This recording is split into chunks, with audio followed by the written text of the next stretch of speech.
You know, there are many factors out there to consider in the plan to reopen our schools, and if you can, it's enough to make your head spin. And today, the Maryland State Education Association and the state PTA, they kind of laid out why they think virtual learning is the safest option. And they were joined in by the Baltimore Teachers Union president, who talked about the unique issues facing Baltimore. We're the only school district where we've subjected our children to ride public transportation because I guess once again, we just feel like these kids can just handle it. And so we're adding an additional risk. Well, supporters of distance learning say making the decision now would give everybody at least 6 weeks leading up to the new school year to plan and also to troubleshoot.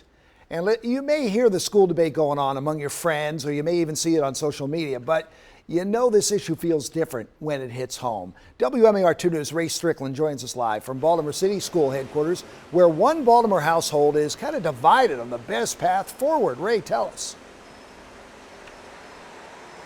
And Jamie, that divide reflects a balancing act that state and local leaders have to figure out. They know none of these options are going to make everyone happy. And of course, this situation is not a one-size-fits-all, especially here in Baltimore City, where some parents don't even trust the district to keep their kids safe.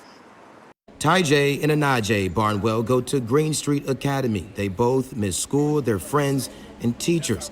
Like being able to sit in classrooms and stuff and socialize. But where Ty J and her sister go their separate ways is if they should return to the classroom. Ty J says no and supports 100% virtual learning. If you do go back to schools, I have a high possibility that I could get it, and then bring it home. To get it?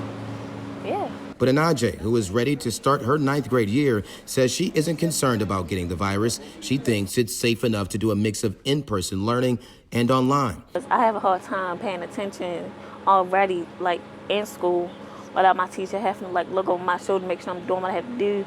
So doing it virtually is just gonna make it even harder. Their dad, Tyrone, agrees with his daughter, Ty J. Tyrone, who is also a member of a work group on this very issue, does not want his kids to return to a district he says has had problems well before the pandemic ever began. Schools haven't kept toilet tissue in the bathrooms. They haven't kept sanitizer nor soap before COVID-19.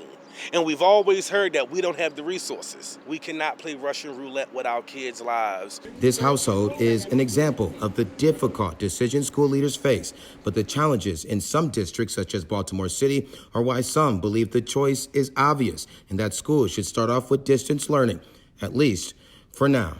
We have kids who depend on schools for eating lunch. We have, kids who have IEPs that need physical therapy and all that stuff that they get. But again, I think it's the school system and our leadership need to go beyond that and make these things available right in communities for these parents and to meet the needs of our kids.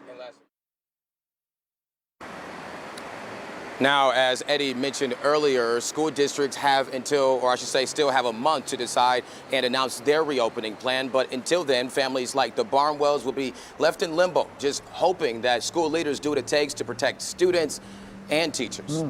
Live in Baltimore, Ray Strickland, WMAR 2 News. All right, Ray, thank you.